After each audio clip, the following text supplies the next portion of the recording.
Welcome to the Bookworm Duo, where we explore a variety of books. Let's get started.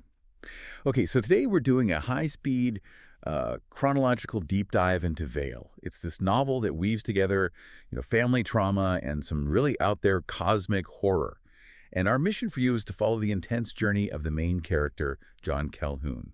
We want to get into not just what happens, but kind of why his fractured life maybe gave him a unique lens to understand the apocalypse. Yeah, and we start right in the middle of it all. John Calhoun, he's our protagonist. He's dealing with bad limp, major marriage problems. His wife, Iris, has actually filed for separation.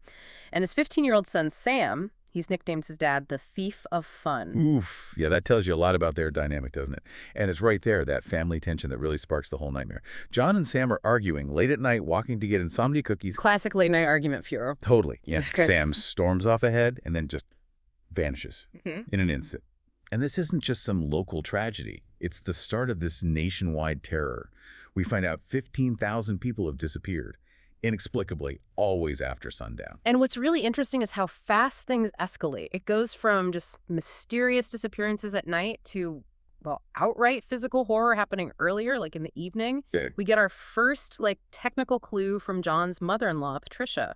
She survives this car crash, and she insists the air wavered or shimmered right before it happened. Right. That immediately makes you think, okay, this isn't normal. It sounds like some kind of dimensional tear or, reality warping, not just someone grabbing people. Exactly. And the proof gets weirdly visual, too. Iris shows John this grainy video. There's a clown in Indianapolis, of all places. A clown, seriously. Yeah, a clown. And he gets violently yanked backwards, horizontally, out of the frame by something you can't see. Wild. But John spots the key detail, right? He does. He notices the fabric of the clown's pants right at the ankle. It sinks inward for a split second. So whatever it is, it's solid. It has mass, strength. It's physically there, just invisible. That's the moment, that realization that it's physical, that pushes Iris over the edge. She decides she has to get out, take their daughter Emma, and drive to her parents' place. South Bend, yeah. John tries to follow them, obviously desperate, but gets stuck in this massive traffic jam near a dark patch of woods. Total gridlock. And that highway scene is just pure chaos. It shows society breaking down way faster than any news report could. John finally reaches their van just as these things start happening in daylight. Right when a semi-truck slams into the back door of the van, ripping it off. Horrifying. Yeah. And in that moment of exposure, Iris is just snatched, pulled toward the woods, gone. John manages to save Emma, who's cut up but alive, and they have to just retreat home. Devastating. And right after that, the emergency broadcast system finally kicks in. Nationwide warning. Stay indoors.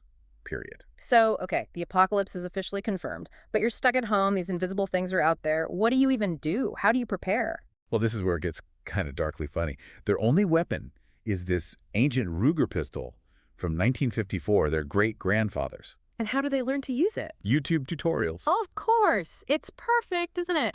Cosmic horror meets 1950s tech and online DIY guides. That's modern survival. So John and Emma basically go into lockdown. Survival mode, fueled by anti-anxiety meds and Cinnamon Toast Crunch. A balanced apocalyptic diet. But then comes this other layer of horror, right? The humankind. Meet Dean Dawson. Ugh, Dean, the neighborhood tyrant. Exactly. This guy in a polo shirt that's way too small, calling John's essential city-issued grocery appointment card a sheep card. All while hoarding stuff in his garage he calls the boiler barn. It really makes you wonder, what's scarier sometimes, the invisible monsters or the petty human awfulness that comes out when things collapse. So true. John and Emma have to go out for their grocery run during these nationwide Freedom Day protests. The irony is thick. And the oldie is just madness, people fighting over toilet paper. But our heroes, they're strategic. They managed to snag some dill pickles amidst the chaos. Priorities. But then the real terror crashes the party again. The main protest leader, the guy yelling about freedom, is just suddenly violently snatched. Yeah. Right off the ground. Yeah, flies 50, 60 feet straight up into the air and then poof, gone. It's brutal. The universe reminding everyone that their little squabbles mean nothing against this. And this is where John starts to really think. He shifts from just reacting to actually theorizing about what these things are. And interestingly, his insight doesn't come from, science fiction. It comes from his own past trauma. With his stepfather, right? Exactly. His condescending stepfather had a neurological disease, lost control of his body and mind slowly. John watched it happen. So he takes that awful personal experience and applies it to the aliens. He figures they must have some kind of neurological breakdown happening. And they're harvesting specific parts of healthy human brains. The hippocampus for memory, the cerebellum for motor control, especially from young people. Why the young ones? He guesses they want longer-lasting brains. Putts that haven't started to degrade yet, to replace their own failing bits. Wow. That adds a whole different, almost medical layer to the horror. It's not just random monsters. And the targeting gets intensely personal, confirming this memory idea. Dean Dawson, the neighborhood bully, shows up with his armed buddies demanding John's supplies. Right in the middle of that standoff, the creature comes back. For Emma. Inside the house. But they were sealed in. Doesn't matter. John sees these invisible talons literally phase through the wall. Emma's tethered to him, but he still can't stop it. She's taken. Oh man, losing both kids and his wife. He hits absolute rock bottom. Yeah. Dean and his crew are about to execute him right there in the wreckage of his burning house. But then the cavalry arrives. Just in time. Jay, Miranda, Tommy, Tracy, this whole crew bursts in, saves John, gets him out of there. And they take him to the basement of the Purdue Physics building, which is significant, right? It's where his grandfather used to work. Yeah, a little bit of positive connection in all the horror. So now we get to this really wild plan. The rescue group is led by Tracy, who's an astrophysicist. And her ex-husband, Kaler, who's a cosmetic surgeon. Okay, that's a combo. Right, and their plan hinges on getting a specific book from John's destroyed bookshop, Walsh and Hoyt's Clinical Neuropathology, The Essentials. Wait, back up. They need an eye medicine textbook to fight invisible dimension-hopping aliens. Sort of. It's part of this incredibly risky, maybe insane plan. They need it for an experimental procedure. Okay, I'm listening. This sounds nuts. It kind of is, but it's based on this guy, Eric Pruitt. He's an artist who had a severe brain injury years ago. And Tracy, the astrophysicist, thinks his injury lets him see the creatures, see through the veil. Exactly. See the creatures, see the dimensional gates they use. So the plan is replicate Pruitt's injury surgically. You're kidding. They're going to perform experimental brain surgery on themselves. Yep. Kaler, the cosmetic surgeon, uses a targeting laser to try and affect their visual cortex, just like Pruitt's injury did. And the risk is? Basically never being able to talk or think properly again. Total cognitive failure. Okay, desperation level. Yeah. Maximum. But does it work? It does. John wakes up. His vision is mostly normal, but lights have this weird, faint corona around them. And people, even the dog, Koufax, they glow slightly. Whoa. He can see. Something else now. And they get proof immediately, and it's horrible. This huge, spiky, 13-foot creature crashes right through the atrium of the physics building, and it decapitates Keeler instantly, just like that. So the new vision is validated in the most gruesome way possible. And John recognizes something about the creature's skin or exoskeleton. Yeah. It manipulates light, right? Like that weird deep-sea creature he knew about. Yeah, the cystosoma. It evolved to bend light around itself, making it invisible underwater. This thing uses the same principle. It's biological camouflage, not magic. Gotcha. Okay, so with the creatures now knowing where they are, they have to run. They escape into the campus tunnels, the Union tunnels. Using John's old campus knowledge. Good thing he went there. Definitely. They eventually make it out near John's house, or what's left of it.